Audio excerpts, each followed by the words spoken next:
Hey y'all, so I just wanted to jump on here with this brief word. So I'm just coming back from church and it was a beautiful service. And so my pastor was speaking on the children of Israel. And if you're unfamiliar with that book, it is essentially, well, it's a few books, if you will, but specific to, he was reading in the book of Numbers. And so the children of Israel was given a promise from the Lord. And I'm certain many of you have been given a promise from the Father. However, in that promise that the Father gave to the children of Israel, he had said, I want you to occupy that land. That land of milk and honey is going to be yours. It is yours.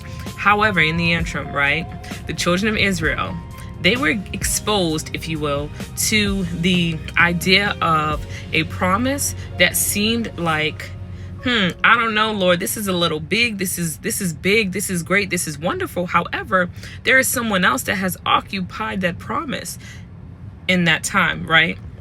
And so what I want you all to understand in that is the Lord is going to give you promises just like he has promised me, promised you.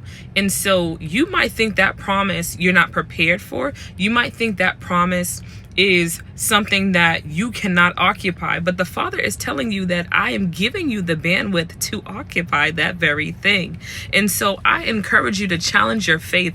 I encourage you to simply say to yourself today, well, Lord, whatever you have for me, but also give me that same faith, that same belief system, that same courage to be able to receive that yes, to receive that promise. You don't want to be like the children of Israel, right? Seeing a promise that the Lord has given, but then you're also murmuring in the process, right, to get to the to get to the promise, right? You don't want to, again, let me reiterate, you don't want to murmur during the pruning season, if you will, while you're being processed, because you won't be able to receive the promise, right, in due season the way you should have, because you're too busy murmuring, you're too busy complaining, you're too busy looking at the very thing that seems as though it's too big for you, but the Lord said, I'm giving it to you.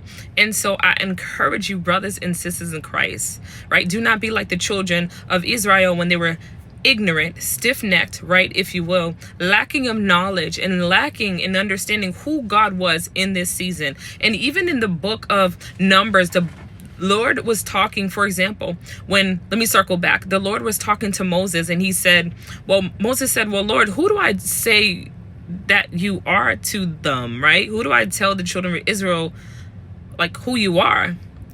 And you have to recognize in the season that you